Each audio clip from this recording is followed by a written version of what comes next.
Todas as vezes que você sentiu o ímpeto de dar um tapa na cara de alguém e você não fez, o que exatamente te impediu? Eu acredito que você possa pensar que foi, de repente, um motivo aí legislativo, entendeu? Se eu batesse nessa pessoa, seria desacato, seria um crime. Então a punição seria muito maior do que não fazer o que eu queria fazer. Ou então você pode me falar que é uma questão de bons costumes. De repente você perdeu a paciência com uma pessoa muito mais velha ou muito mais nova.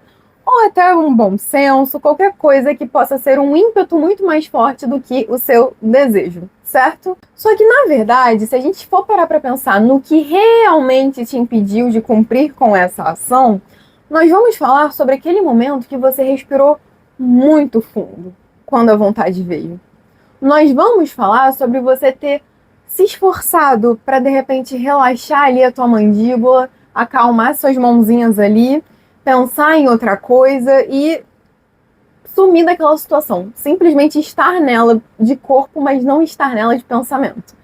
E essas pequenas atitudes, por mais irrelevantes que elas pareçam, elas se chamam meios de ação. O que são os meios de ação? Os meios de ação são as sequências musculares, digamos assim, que acontecem entre o ímpeto e a concretização do desejo. Então você sente muita vontade, você cumpre com determinadas atitudes para concretizar essa vontade. Então vamos pensar que você sente muita vontade de comer um doce. E aí você precisa levantar, abrir a geladeira, pegar a barra de chocolate, abrir a barra de chocolate, quebrar esse quadrado de chocolate e colocar ele na sua boca. Então aqui nós temos 6 meios de ação para concretizar o ato, concretizar o desejo. Viemos até aqui? Viemos até aqui. Por que é interessante a gente observar isso? Porque o desejo é algo totalmente incontrolável. Eu não tenho como controlar do que eu vou sentir vontade, pelo menos não no momento. De repente é isso, eu controlo o que eu consumo, quais são os meus hábitos. Aos poucos, os meus desejos se tornam previsíveis, mas ainda assim incontroláveis, involuntários. E quando nós vamos para a ação, uma vez concretizada, já não há mais nada que possa ser feito, inclusive para ela continuar. Então, quando a gente fala sobre comer um pedaço de chocolate e logo depois acabar com uma barra inteira, esse processo do um pedaço e o resto da barra parece que você nem sente, certo? Só que os meios de ação, eles têm por característica serem voluntários. E o que é esse voluntários? O que eu quero dizer? São simples de ter controle? Não. Mas eles são totalmente musculares. Para além de sinais fisiológicos que você não pode controlar e um prazer que já está concretizado e você também não pode controlar, são sequências de ações físicas que estão acontecendo no ambiente que você pode ter controle sobre elas. Porque essa ordem de cérebro e corpo é algo muito mais fácil de ser interrompido. Então você não pode interromper o desejo se formando, mas você pode interromper esse desejo se tornando algo no seu corpo. Esse desejo se tornando uma ação, basicamente, esse processo. Eu tô citando o doce porque eu acredito que é o exemplo mais suave e mais comum, tudo bem? Só que todas as vezes que nós vamos falar sobre essa questão ímpeto, meio de ação e ação, é para qualquer hábito. Literalmente qualquer hábito. Muitos deles vão ter essa sequência, bons ou ruins. Então, quando você fala, eu quero passar menos tempo no celular e você não consegue, é porque o ímpeto de mexer no celular tem meios de ação que talvez você não tenha consciência deles ainda, você não tenha parado para perceber quais são eles. E aí a ação inicia, você começa a ver o Reels, de repente você tá meia hora ali consumindo um monte de conteúdo aleatório. A gente também vai para isso em situações muito mais agressivas, então vamos falar de vícios. Quando a gente vai falar sobre bebida alcoólica, sobre de repente o uso de algum tipo de droga, é a mesma sequência. Você pode dizer que você não quer mais. Nesse caso, o ímpeto é ainda muito mais forte, porque o vício ele se torna o que se torna numa escala mais agressiva quando entra muito na questão química ali, certo? Então a gente vai falar do álcool, a gente vai falar do tipo de estímulo que uma droga dá, e é uma coisa muito difícil de substituir, então fica difícil fazer esse manejo. Só que ainda assim é possível, porque a sequência de ação até você chegar na bebida, por exemplo, é controlável. Por mais que sabemos que é bem mais difícil, mas ser difícil não é motivo para deixar de fazer. Como eu converso essa situação dentro da minha realidade? Um dos meus objetivos para esse mês é conseguir diminuir meu tempo de tela.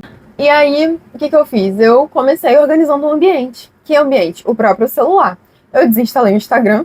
Inclusive, gente, mó paz, recomendo demais. Eu coloquei temporizador no YouTube, porque eu também acabei substituindo, né, o Instagram pelo YouTube. Então eu tenho só 1 hora no dia para consumir. E se eu estiver fazendo qualquer outra coisa, eu desligo o celular. Eu nem desligo só a internet, porque ainda é muito rápido pegar, ligar e ver o que tem. Então eu realmente só desligo o celular e deixo ele longe. Aqui eu organizei meu ambiente, só que ainda assim eu sinto o ímpeto de pegar no celular e começar a consumir conteúdo. Só que eu sei que esse processo ele agora está dificultado, porque tem rede social que não está baixada, o meu tempo no YouTube está controlado, o meu celular está longe. Então, eu já tenho que pensar mais antes de fazer o que eu quero fazer. Dá mais trabalho. Deixei mais difícil. O que acaba acontecendo? Acaba acontecendo que eu tenho mais tempo de pensar se eu vou pegar nesse celular ou não. E nesse processo, eu não vou. Eu não levanto, eu não vou para outro cômodo, eu não ligo o celular. E imediatamente o meu cérebro começa a ficar meio revoltadinho. Por quê? Porque é o que eu quero fazer. É genuinamente o que eu tô com vontade de fazer. E é nessa hora que vai entrar uma maravilhosa técnica neurocientífica que é a substituição de hábito. Eu vou substituir aquele vício, aquele mau hábito que eu tô querendo quebrar, por um novo hábito que eu tô querendo construir. Então, nesse momento que eu senti muita vontade de pegar no meu celular e eu não consegui, o meu cérebro agora vai entender que quando eu estou no tédio e quero me distrair, eu fico com muita vontade de ler um livro. Porque aí eu vou sentir muita vontade de mexer no celular, vai estar difícil mexer no celular. Então, eu vou pensar sobre, vou escolher não fazer. E com esse ímpeto, eu vou pegar um livro para ler. No primeiro dia isso vai ser insuportável, na primeira semana mais ainda. Depois de uns 15 dias começa a ficar ok. E isso funciona com várias outras coisas. Então, por exemplo, uma coisa que eu digo muito. Quero comer menos doce. Maneiro. O melhor que você pode fazer por você é não ter ao seu alcance, nem das suas mãos, nem dos seus olhos, tá? Julie, na minha casa as pessoas compram, mas no teu microambiente não tem que ter, beleza? Você saiu, você não vai comprar pra você. E são coisas que você vai controlando pra deixar mais difícil. E aí, deu muita vontade. O que você vai fazer? Você vai pensar um pouquinho mais, porque agora, de repente, você vai ter que pedir um doce pelo iFood, de repente você vai ter que trocar de roupa, sair de casa e ir ali na padaria comprar o doce. Fica mais difícil, sabe? Então você vai ter que contar com o favor de alguém de ir lá pra você. Tem mais trabalho pra cumprir com aquilo ali. Vai gastar mais energia. E o nosso cérebro gosta de economizar energia. Então vai ficar mais complexo. Ainda assim você vai ter muita vontade. E o que você vai fazer? Agora, de repente, é a hora que você vai aprender a fiquei com vontade de comer muito doce, eu vou, de repente, fazer um potinho de fruta. Falando assim, parece muito, nossa, como assim eu vou substituir chocolate por maçã? Realmente, não tem nada a ver uma coisa com a outra. E a ideia é que não seja igual. Justamente. E eu falei assim, trocar comida por comida porque tende a ser mais fácil. Só que você pode trocar o tédio que te faz querer comer doce por outra coisa. De repente vai ser um momento em que você tá muito triste, deu vontade de comer doce para consolar suas tristezas. E agora é hora de você descobrir que dá para você consolar suas tristezas com um outro hobby, com uma outra coisa. De repente lidar com a sua tristeza? Não sei. Então, você vai descobrindo coisas a seu respeito e possibilidades dentro do seu contexto a partir do momento que você toma o controle dos meios de ação. Como você toma o controle dos meios de ação? Deixando a concretização da ação mais difícil e tendo controle muscular sobre tudo que você tem que fazer para ela se realizar. Agora, o que eu considero de melhor para treinar a nossa vontade é o nosso apetite. Porque o apetite, eu acredito que é o lugar onde os nossos desejos se manifestam de forma mais sincera. Então, assim, você pode ser aquela pessoa que tem muito domínio próprio, você é super disciplinada, aquela coisa.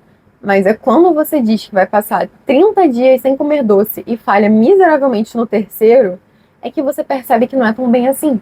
Ou então quando você diz que vai ficar aí 2 meses sem tomar refrigerante e no primeiro final de semana dá ruim, que você nota que a coisa não é tão simples assim. Não tem mais nada que encarna melhor a vontade, torna ela mais palpável, do que o nosso paladar. porque é algo que nós lidamos cotidianamente, certo? Nós comemos todos os dias, nós sentimos vontade de comer determinadas coisas todos os dias, e nós precisamos lidar com isso.